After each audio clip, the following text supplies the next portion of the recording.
The massive doors of the Galactic Council chamber opened with a soft hiss.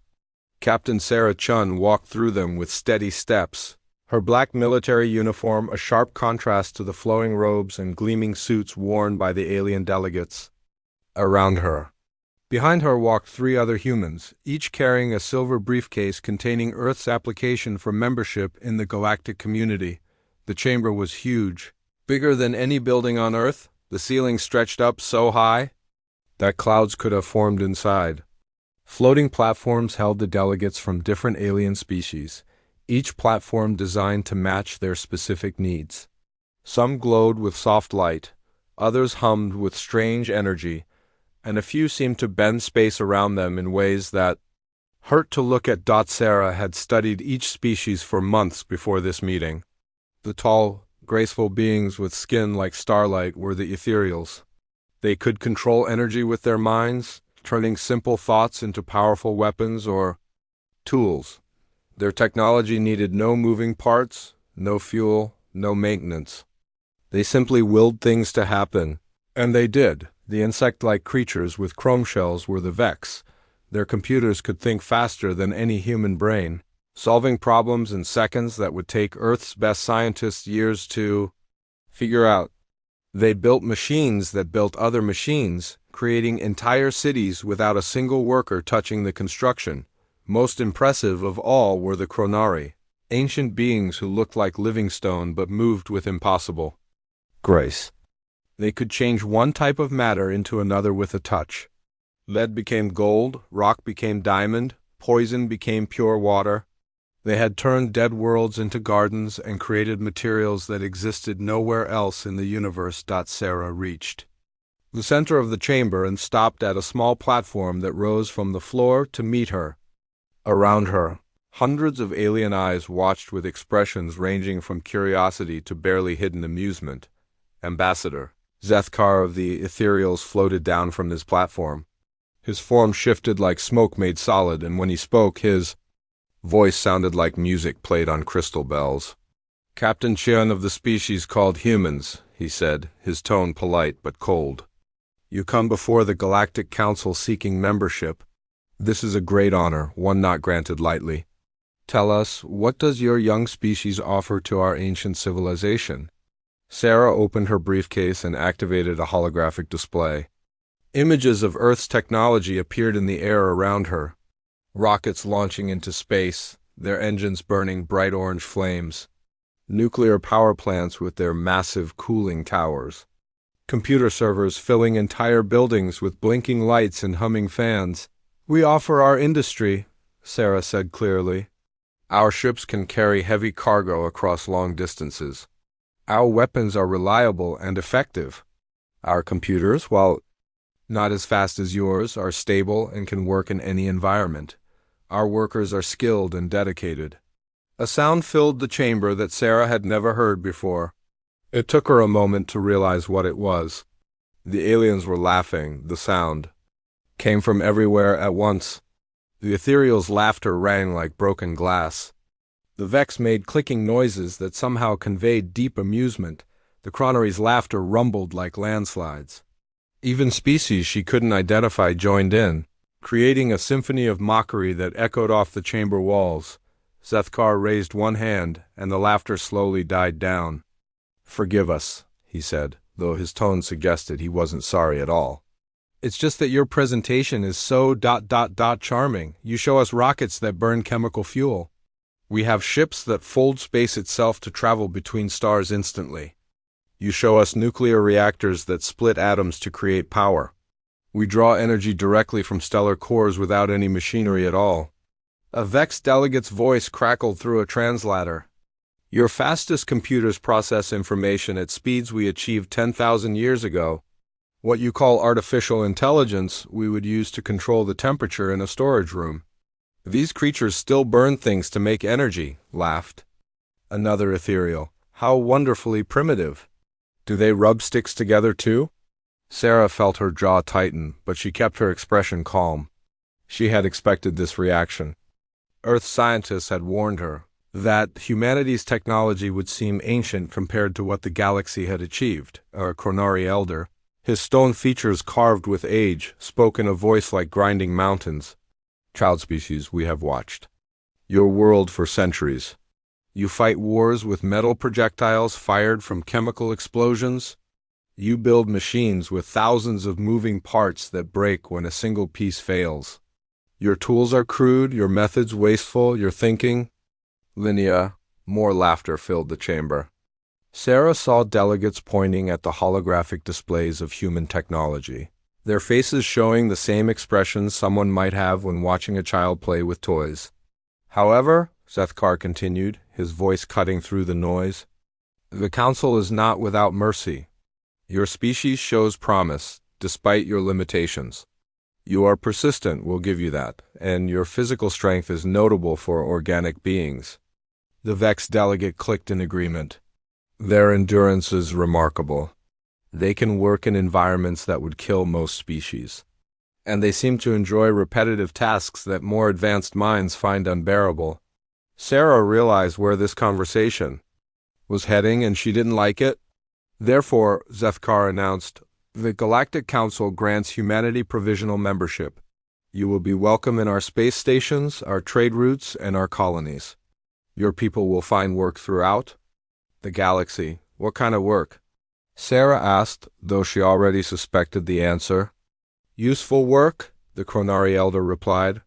Mining asteroids with your explosive devices. Maintaining equipment that requires physical manipulation. Loading and unloading cargo that automated systems find too delicate to handle. Construction projects. In hostile environments. General labor that needs a thinking being but doesn't require advanced intelligence. The chamber filled with approving murmurs from the alien delegates. They had found a solution that satisfied everyone. Humanity would have access to galactic society, and the galaxy would have a workforce of sturdy, uncomplaining laborers. Sarah looked around the chamber at the hundreds of alien faces watching her. Some showed genuine kindness as if they were offering humanity a great gift. Others barely tried to hide their amusement at the primitive species being allowed to serve their betters. The Council is generous, Sarah said finally. We accept your offer of membership. More approving sounds echoed through the chamber. Several delegates nodded to each other as if congratulating themselves on their wisdom and charity. Excellent, Zethkar said. Your people will be contacted with work assignments and housing arrangements. Welcome to galactic civilization, humans. May you find your place among the stars? As the chamber began to empty, Sarah remained on her platform, still, surrounded by the holographic displays of human technology. The images looked different now, seen through alien eyes. The rocket engines that had taken humanity to the stars looked like campfires. The nuclear reactors that powered cities looked like children's toys. The computers that had unlocked the secrets of genetics and physics looked like counting devices. She watched the aliens leave, noting how they moved. The ethereal simply faded away, teleporting to wherever they wanted to be. The Vex activated personal force fields and flew out, through gaps in the ceiling. The Kronari touched the walls and stepped through them as if they were water. Not one of them used doors. Sarah finally deactivated her display and gathered her briefcase.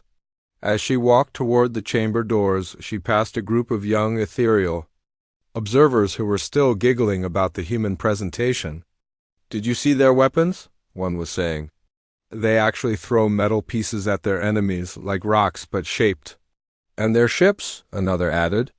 They sit on top of controlled explosions and hope they don't blow up. It's like riding a bomb and calling it transportation.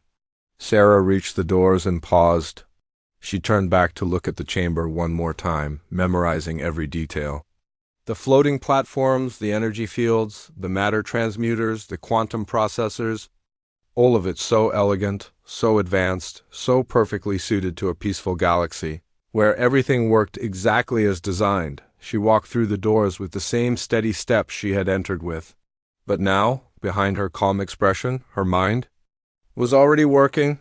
She thought about the aliens' reactions, their assumptions, their casual dismissal of human capability. They had made one very important mistake.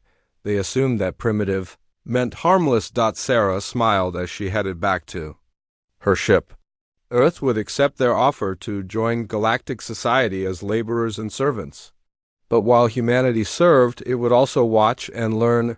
And remember, the galaxy was about to discover that sometimes the most dangerous enemies were the ones you didn't take seriously. 2 years had passed since humanity joined the Galactic Council as worker members. Commander Marcus Webb pulled his tool belt tighter as he floated through the maintenance tunnel of Vex. Research Station Sigma-7, the artificial gravity here was set to Vex standards, which meant humans felt like they weighed twice as much as normal. But Marcus had gotten used to it, just like he had gotten used to being ignored. The Vex scientists barely noticed him as he worked. To them, he was just another piece of moving equipment, less interesting than their coffee machines. This suited Marcus perfectly. While they focused on their quantum experiments, he focused on learning how their technology actually worked. Today he was fixing a cooling system that had failed in laboratory. 12, the Vex engineers had declared it beyond repair and ordered a complete replacement. Marcus found the problem in 20 minutes. A simple connection had come loose, probably from vibrations. The kind of minor issue that human technology was designed to handle, but that seemed to baffle the aliens completely. As he tightened the connection with a basic wrench, Marcus listened to the Vex scientists arguing about their latest project. They were trying to build a computer that could think in 17 dimensions at once. The math was so complex that their current systems kept overheating and shutting down. The quantum matrices keep destabilizing, complained Dr. Zektar, his chrome shell clicking with frustration. We need more processing power, but adding more cores creates interference patterns. Perhaps we should request a new facility, suggested another scientist. This station's power grid cannot handle the energy requirements, Marcus smiled to himself as he worked. These beings could build computers that thought faster than light, but they couldn't figure out why their cooling system stopped working when a bolt came loose. Their technology was amazing, but it was also incredibly fragile. Everything had to be perfect or nothing worked at all. He finished the repair and the system hummed back to life. The Vex scientists looked surprised that their broken equipment was working again, but they quickly returned to their complex discussions. Marcus packed his tools and moved to his next assignment. 3 levels down, Dr. Elena Vasquez was having a very different day. She worked in the Energy Management Center of an ethereal research facility orbiting a gas giant. Her job was supposed to be simple: monitor the human-built backup generators that provided emergency power if the main ethereal energy systems failed. The ethereal's main power came from something they called stellar harmonics. They could reach across space and draw energy directly from the nearest star, converting it into usable power through pure mental focus. It was beautiful to watch. Streams of golden light would flow through crystal conduits, responding to the thoughts and emotions of the ethereal operators, but Elena had noticed something the ethereals either didn't know or didn't want to admit. Their system was completely dependent on perfect conditions. If the star was too active, the harmonics became unstable. If space weather interfered with their connection, the power flow stopped. If the operators were tired, stressed, or distracted, the energy output dropped dramatically. The backup generators that Elena maintained were crude by comparison. They burned processed hydrogen in simple chemical reactions. Just like engines on Earth, the ethereals found them noisy, smelly, and embarrassingly primitive. But they worked regardless of stellar conditions, space weather, or the mood of their operators. Elena was running diagnostics on Generator 7 when the facility's main power flickered. Through the transparent walls, she could see one of the ethereal operators struggling to maintain his connection to the star. His face showed concentration and frustration as the golden energy streams grew dim and unstable.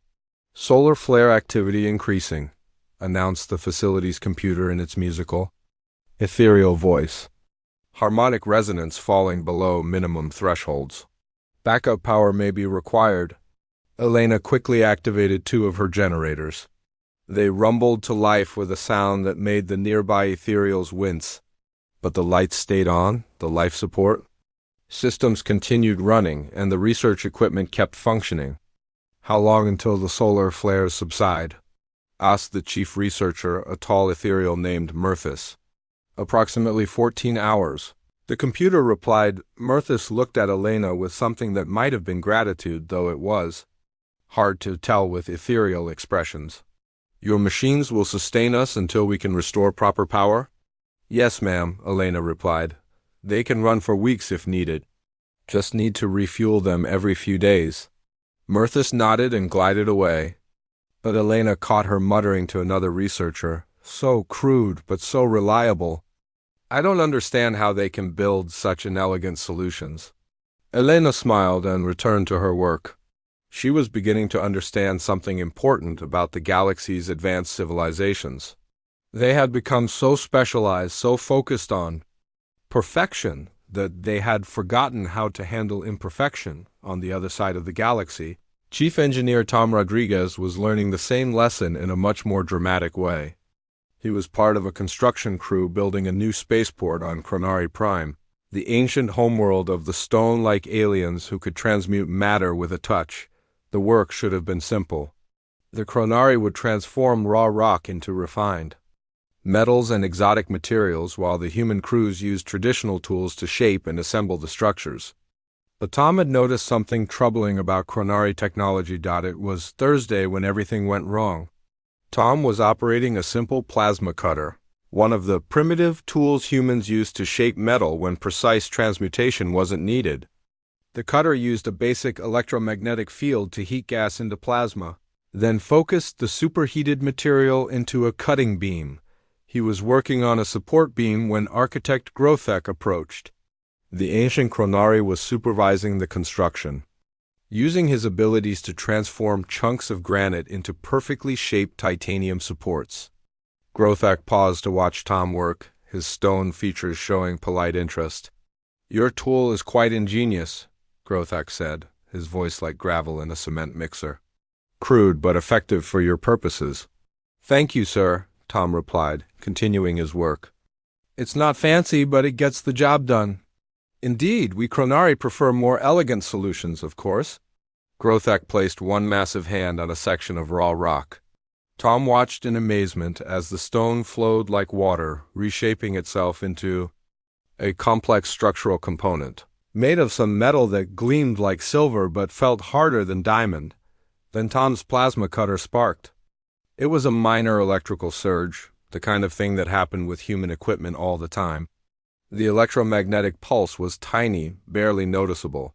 But it hit Grothek just as he was in the middle of his transmutation. The ancient alien stumbled backward, his concentration broken. The half-transformed metal component collapsed into a puddle of mixed materials, neither rock nor metal, but something in between. Grothek stared at it in shock. "What happened?" Tom asked, concerned. I don't know," Grothek admitted. "My focus was interrupted. The transmutation became unstable." He looked at the failed component with something close to fear. "This has never happened before." Tom looked at his plasma cutter, then at the ruined metal, then at Grothek. A terrible thought was forming in his mind. "Sir, what would happen if you were interrupted during a larger transmutation? Say, if you were converting the foundation materials for this whole spaceport?"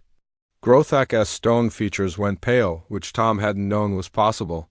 The entire structure could become unstable, possibly collapse. The reaction might even spread to surrounding materials. Tom nodded slowly.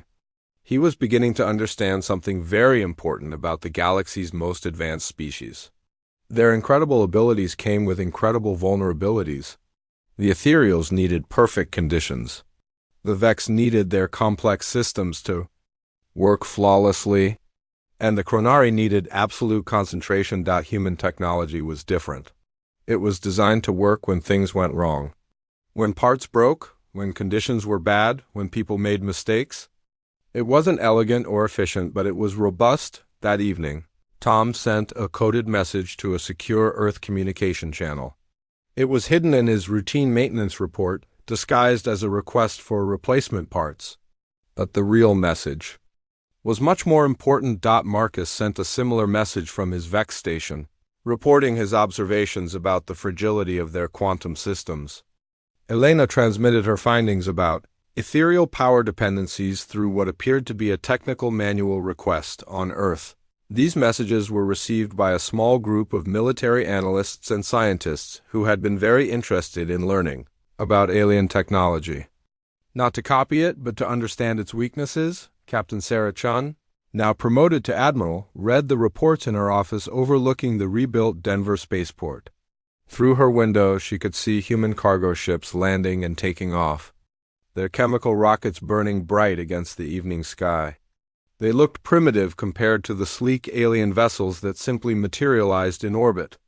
But they worked in any weather, required minimal maintenance, and could be repaired with basic tools by any trained mechanic. Sarah pulled up a star map showing human workers throughout the galaxy. Thousands of engineers, mechanics, technicians, and laborers.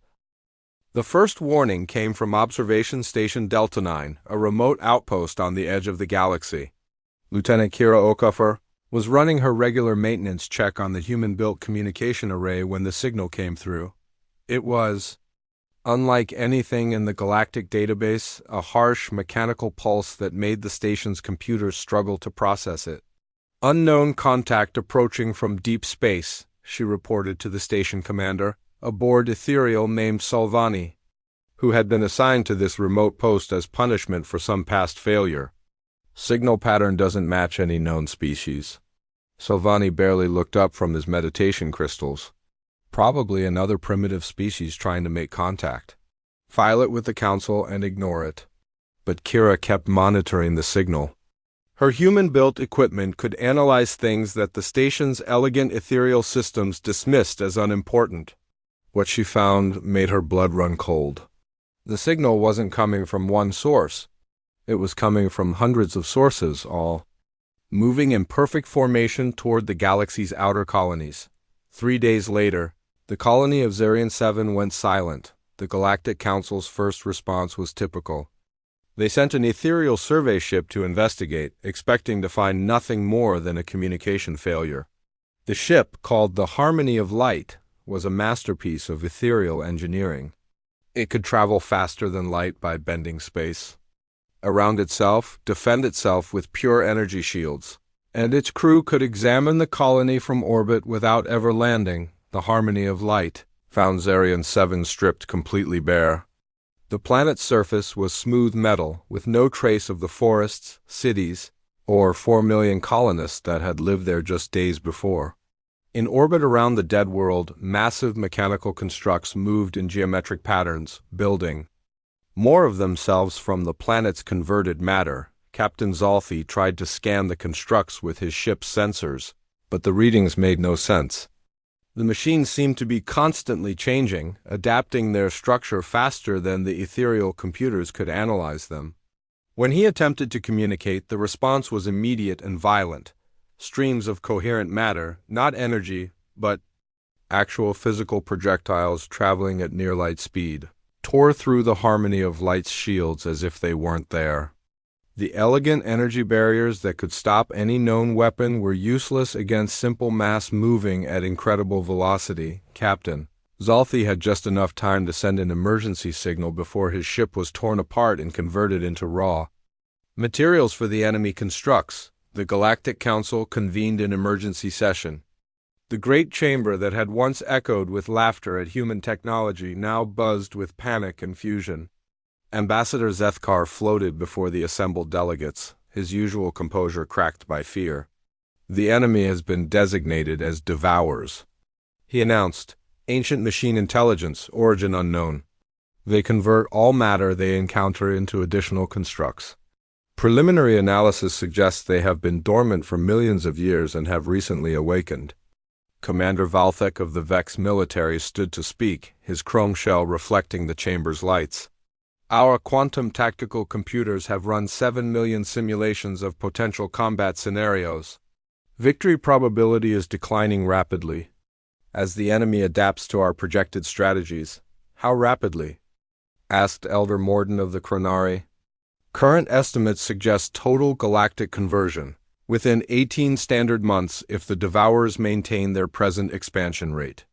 The chamber erupted in panicked voices from dozens of species.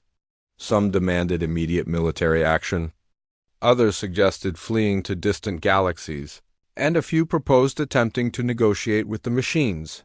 Admiral Sarah Chun sat in the human section, a small area near the back that the Council had grudgingly provided for their worker members.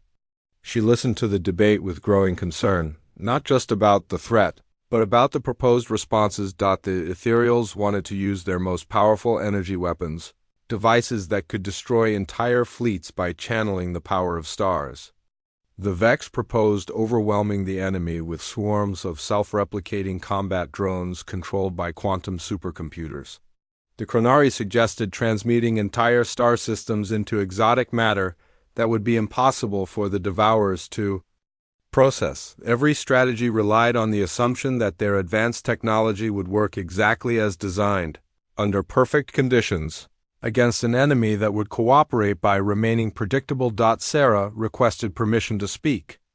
The chamber fell silent, not because they respected her opinion, but because they were surprised that a human had anything to say about military strategy. "Council members," Sarah said, standing up slowly, "with respect, you're thinking about this wrong." Ambassador Zethkar's form flickered with annoyance. "Admiral Chun, this is a matter for species with advanced military capabilities. Perhaps you should focus on evacuation logistics." "That's exactly my point," Sarah replied. "You keep talking about advanced capabilities, but the Devourers just destroyed an ethereal ship using the most primitive weapons possible, chunks of matter thrown really fast. Your shields stopped energy weapons, but they couldn't stop a rock." The chamber buzzed with offended murmurs. Several delegates turned away, dismissing her comments as the ignorant observations of a primitive species, but Elder Morden of the Chronari raised one massive stone hand for silence. "Continue, Admiral. These machines adapt," Sarah said. "Every simulation you run, every strategy you plan, they'll learn from it and counter it. But adaptation works both ways. The question isn't whether your technology is advanced enough to beat them. The question is whether it's flexible enough." 3 weeks later, the second wave of attacks proved Sarah's point.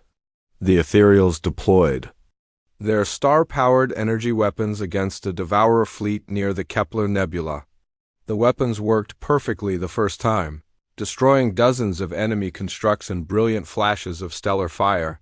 The second volley was absorbed harmlessly by newly adapted shields. The third volley was reflected back at the ethereal ships, which had no defense against their own weapons. The entire fleet was destroyed in minutes. The Vex fared no better. Their quantum combat computers, designed to calculate millions of tactical possibilities per second, became overloaded trying to process an enemy that changed its capabilities faster than they could analyze them. When the computers crashed, the automated defense systems shut down, leaving Vex colonies defenseless. The Chronari's exotic matter weapons worked once, transmuting Devourer constructs into unstable elements that couldn't maintain cohesion, but the machines quickly learned to isolate and contain transmutation effects, then began using the exotic matter as fuel for even more advanced constructs. Within 6 weeks, 12 star systems had fallen. Refugee fleets filled the space lanes, carrying billions of displaced civilians toward the galaxy's core worlds. Panic spread faster than the Devourers themselves as every military engagement ended in defeat. The Galactic Council met again in emergency session, but this time the chamber's elegant acoustics carried desperation instead of confidence. Species that had ruled the galaxy for millions of years found themselves helpless against an enemy that turned their greatest strengths into weaknesses. "We need new strategies," announced Supreme Commander Keth Volume, the Council's highest military authority. "Our current approaches are clearly insufficient." "Perhaps we should consider evacuation to the Andromeda Galaxy," suggested a Vex representative. "Leave this galaxy to the machines and rebuild elsewhere." "Impossible," replied Elder Morden. "The Devourers are learning to use our own transportation technology. They'll follow us wherever we go." The debate continued for hours, going in circles as each proposed solution was shot down by obvious flaws. The species that had once dismissed human technology as primitive now faced the reality that their advanced capabilities were useless against and truly adaptive enemy. Finally, Admiral Chun stood up again. This time, nobody tried to silence her. "Council members," she said quietly, "humanity has been observing these battles and analyzing the enemy's capabilities. We believe we understand why your strategies aren't working." "And what is your assessment?" asked Supreme Commander Kethvolume, his tone suggesting he expected little useful insight from a primitive species. "You're fighting the wrong war," Sarah replied. "You're trying to defeat the Devourers with superior technology. But they're not trying to out-technology you. They're trying to out-adapt you. Every time you use the same weapon twice, they learn to counter it. Every time you follow the same tactical pattern, they develop a response. Then what do you suggest?" demanded Ambassador Jiet _KAR. Sarah looked around the chamber at the hundreds of alien faces watching her. Many showed desperate hope, others skeptical dismissal, and a few barely contained hostility toward the primitive human who dared to offer military advice to their betters. "Give us command authority," Sarah said simply. "Full military command of all defensive operations, complete access to your weapon systems and fleet assets, and total tactical autonomy in the field." The chamber erupted in outraged protests.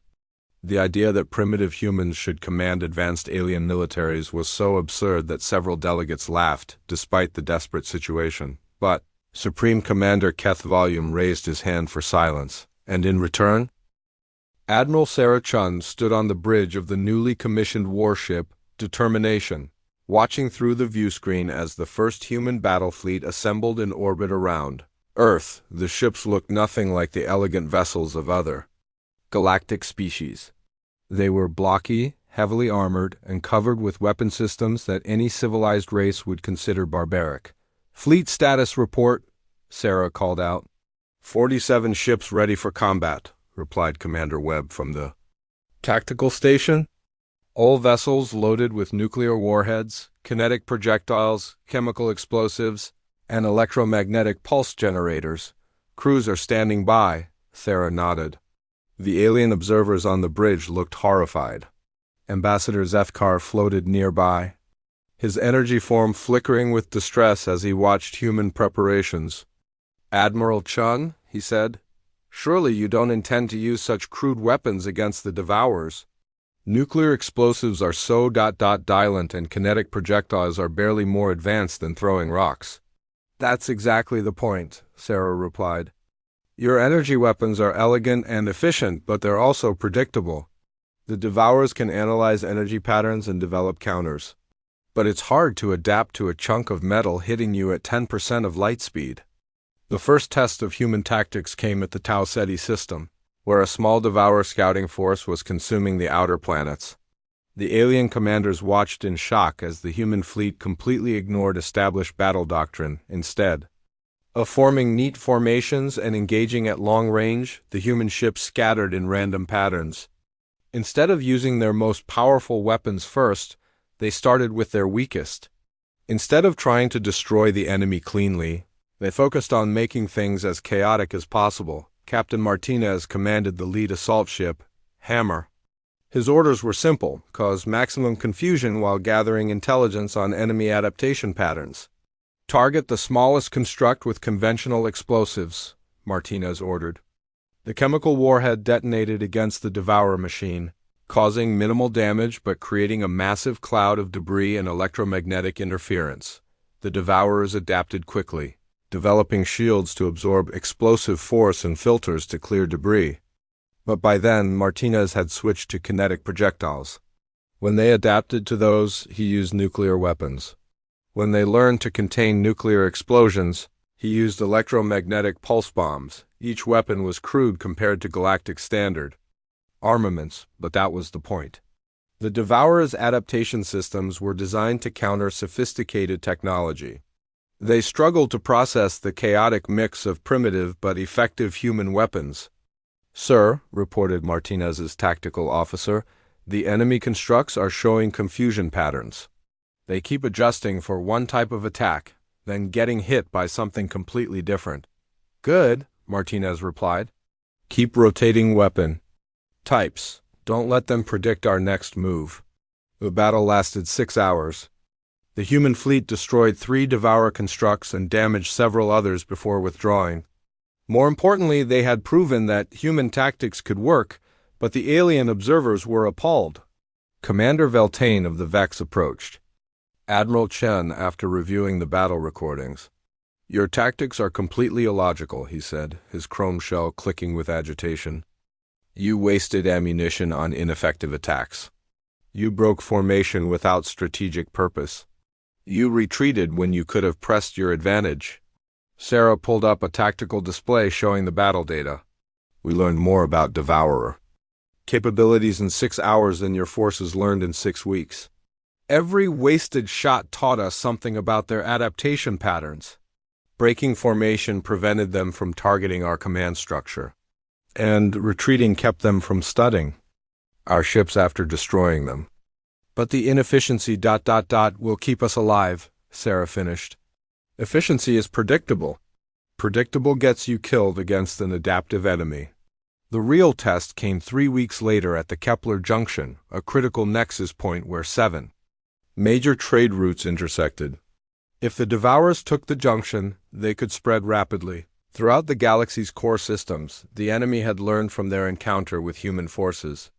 The Devourer fleet approaching Kepler included massive constructs specifically designed to counter kinetic weapons, energy absorbers to neutralize nuclear attacks, and sophisticated sensor arrays to predict human tactics, Admiral Chun deployed.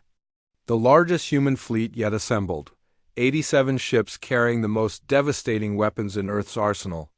But she also deployed something the aliens had never seen before, volunteers for suicide missions. Commander Webb led the first wave in his ship Defiance. His mission was simple and terrible: ram his nuclear-loaded vessel directly into the largest Devourer construct. Admiral, Zethkar protested when he learned of the plan. You can't sacrifice your crews like this. It's barbaric. No civilized species would waste lives so carelessly. Sarah's expression was granite hard. Those crews aren't being wasted. They're buying time for 3 billion civilians to evacuate the core systems. Every Devourer ship they destroy here is one that won't reach inhabited worlds.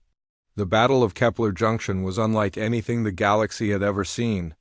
Human ships ignored all conventional tactics, using their vessels as weapons in ways that horrified the alien observers. Ships with failing shields rammed enemy constructs. Damaged vessels used their reactors as bombs. Crews who couldn't escape triggered manual detonations. Rather than let their ships be captured and studied, Webb's ram attack worked perfectly. His ship, loaded with every nuclear warhead in its arsenal, punched through the largest Devourer constructs' defenses and detonated inside its core. The explosion was visible from 3 star systems away, but the battle's turning point came from an unexpected source. Dr. Elena Vesquez, monitoring the engagement from a research station, noticed something crucial while analyzing the Devourer communications.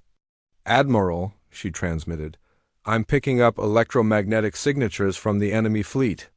They're using radio frequencies to coordinate their formations. Radio? Sarah asked, surprised. That's ancient technology. Exactly. They adapted it from studying our early communication systems. But they're using standard galactic encryption methods to secure the signals. Sarah understood immediately. How long would it take to jam their communications using Earth-standard radio equipment? Give me 10 minutes and access to any ship with a basic comm array. The jamming attack was so primitive that none of the Devourer countermeasures could handle it. Their sophisticated adaptation systems were designed to counter advanced galactic technology, not the simple amplitude modulation that Earth had used centuries ago. For 20 crucial minutes, the Devourer fleet lost all coordination. Human ships exploited the chaos mercilessly.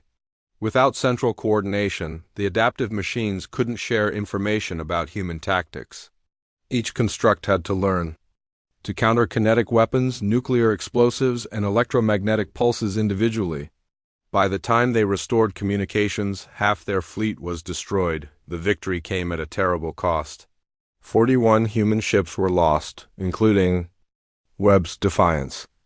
Over 3,000 human lives were sacrificed to save the Kepler Junction. The alien response to human casualties shocked Sarah more than the battle itself. Ambassador Zethkar actually wept, streams of pure energy flowing from his eyes like tears. How can you accept such losses? He asked. Those brave souls died because of your primitive tactics. With proper strategy, they could have survived. No, Sarah replied quietly. They died because they chose to. Every crew member volunteered for this mission knowing they might not return. That's not primitive tactics, that's human courage. Supreme Commander Kethvalium reviewed the battle reports with growing amazement and horror. The humans had achieved what the galaxy's most advanced militaries couldn't. They had stopped a major Devourer offensive. But their methods were so brutal, so wasteful of resources and lives, that they challenged everything galactic civilization believed about warfare. Admiral Chun, he said during the post-battle briefing, your tactics are effective, but they're also appalling. You treat your ships like ammunition and your crews like weapons. Sarah looked around the briefing room at the assembled alien commanders. Many couldn't meet her eyes, disturbed by what they had witnessed. You asked us to save your galaxy, she said simply. We never said it would be pretty. Commander Martinez, promoted to fill Webb's position, stepped forward with a new report. Admiral, we've analyzed the Devourer wrecks from Kepler. Dr. Vasquez was right about their communication systems, but she found something else. They're vulnerable to specific electromagnetic frequencies that can only be generated by human radio technology. Sarah felt a cold smile cross her face. Frequencies that your advanced communication systems don't use? Exactly. We can build jamming arrays using components from Earth-standard radio equipment. The Devourers won't be able to adapt because they've never encountered anything so primitive. Sarah turned to the alien commanders, all of whom were staring at her with expressions ranging from awe to horror. Gentlemen, ladies, honored beings, she said, we're going to build the most advanced jamming network in galactic history using technology that your species discarded millions of years ago. And then we're going to use. The final phase of the war began with the largest fleet ever assembled in galactic history. 1,000 ships from 17 different species gathered at the Nexus Station, a massive construct that served as the galaxy's central hub.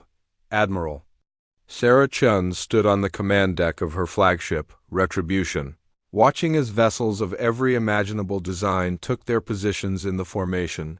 Ethereal ships gleamed like captured starlight, their hulls made of crystallized energy. Vex dreadnoughts bristled with quantum processors and automated defense systems. Chronari vessels looked like flying mountains, their stone hulls transformed into materials that didn't exist in nature.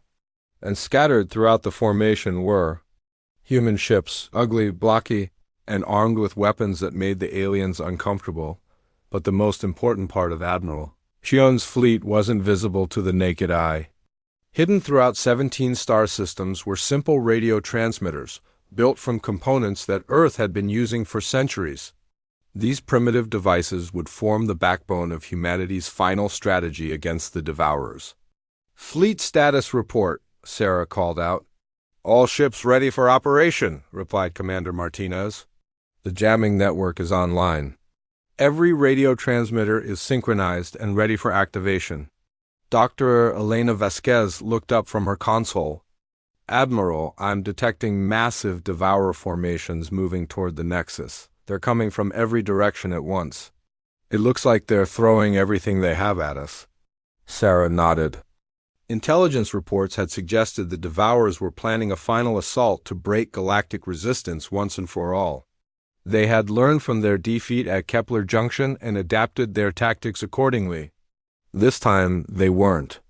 Taking any chances, how many? Sarah asked. Conservative estimate? 50,000 constructs, with more being built every hour. They've consumed entire star systems to build this fleet. The alien commanders on the bridge looked terrified. Supreme Commander Kethval's voice shook as he spoke. Admiral, we're outnumbered 50-1. Even with our combined fleets, this is impossible. Sarah turned to look at him, her expression calm despite the overwhelming odds. Commander, you're thinking like them again? You're trying to win by being stronger. That's not how humans fight wars? She activated the fleet communication system, her voice reaching every ship in the massive formation. All vessels, this is Admiral Chun. In 1 hour we will face an enemy that has consumed entire civilizations. They have adapted to every weapon we possess and learned to counter every tactic we've used. By every logical calculation, we should lose this battle. She paused, letting that sink in. But logic isn't what makes humans dangerous. What makes us dangerous is that we're willing to do what's necessary, no matter how desperate or brutal it seems to others. Today, we're going to prove that sometimes the best strategy is the one nobody expects. The Devourer fleet arrived exactly as predicted, emerging from hyperspace in perfect formation. The mechanical constructs had grown larger and more sophisticated. Since the war began, incorporating technology stolen from every species they had encountered.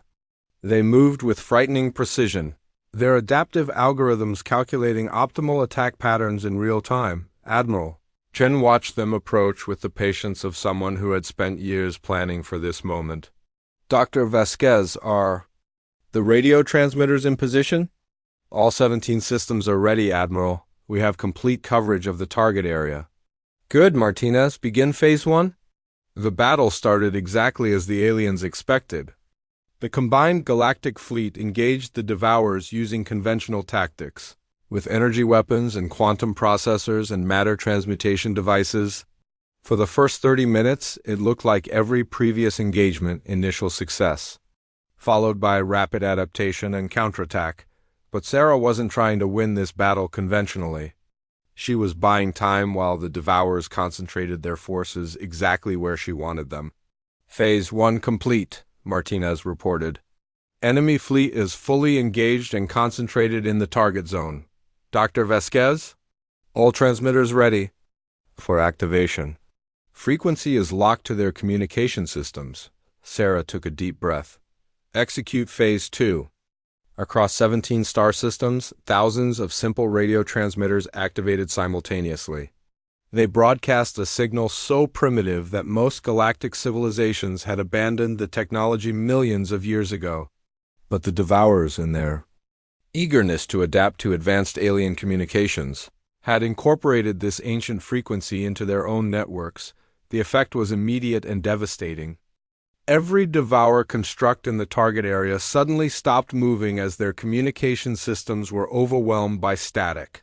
For the first time since the war began, the adaptive machines couldn't coordinate their defenses or share tactical information. Now, Sarah shouted.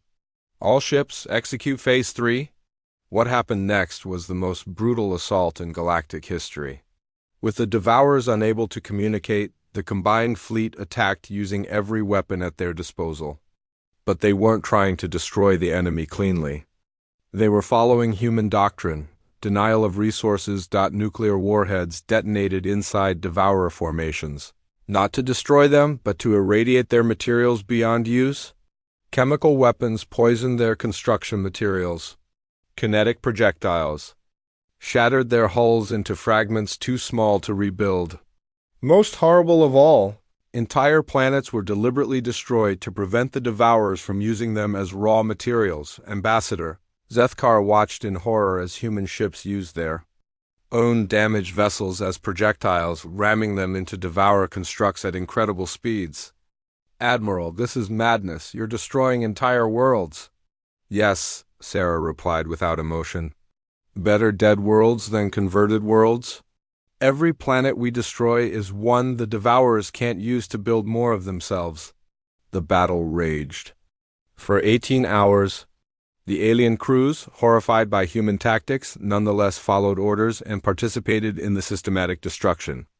They watched humans sacrifice ship after ship, crew after crew, to ensure that nothing useful would remain for the enemy. Commander Martinez coordinated the most brutal phase of the assault. Target the construction platforms with nuclear charges. Don't try to capture them, just make sure they can't be rebuilt. Sir, his tactical officer reported, we're detecting massive explosions throughout the enemy fleet. They're destroying their own constructs rather than let us capture them. Sarah smiled grimly. They've learned from us.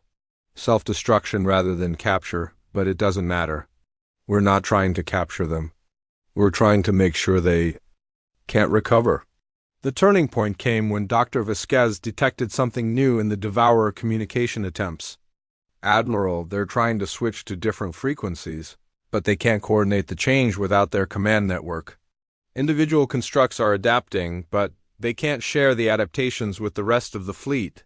How long can we maintain the jamming? Indefinitely. The transmitters are using such basic technology that the Devourers can't target them effectively. They're trying to jam our jamming, but they don't understand how primitive radio actually works. Sarah activated the fleet communications again. All ships, Phase 4 is authorized. Begin systematic elimination of isolated enemy units. The final phase was a slaughter. Cut off from their network, individual Devourer constructs could only adapt to immediate threats. They couldn't share information about human tactics or coordinate their defenses. One by one, they were hunted down and destroyed by ships that had learned to exploit their weaknesses. The war ended not with a glorious final battle, but with months of grinding cleanup operations. Human-led fleets hunted down isolated Devourer remnants throughout the galaxy, making sure that nothing remained to restart the infection. When it was finally over, the cost was staggering. 47 worlds had been deliberately destroyed to deny them to the enemy. 12 species had lost their homeworlds. The human fleet alone had suffered 80% casualties, with entire crews sacrificing themselves to ensure victory. Admiral Sarah Chun, now bearing the scars of 18 months of desperate warfare, stood before the reconvened Galactic Council. The Great Chamber looked different now, smaller, somehow, and filled with beings who had seen the true cost of survival. The Devourer threat has been eliminated, she reported. All known constructs have been destroyed. The galaxy is safe. Supreme Commander Keth Volume rose slowly. Admiral Chun, the Council owes humanity a debt that can never be repaid. Your species saved us all. Sarah looked around the chamber at the assembled aliens, beings who had once laughed at human technology and treated humanity as useful primitives. Now they looked at her with something approaching fear. The Council is grateful, she said simply. But understand what happened here. You asked us to save your galaxy and we did. But we saved it by burning it. By sacrificing entire worlds to stop the enemy. By using tactics that horrify civilized beings. She gestured to the star chart showing the war's aftermath. You have 47 dead worlds that will never recover. You have species that lost everything. You have technologies that were destroyed because they were too dangerous to leave intact. This is what winning looks like when humans fight a war. Elder Morden of the Chronari spoke in his rumbling voice. What happens now, Admiral?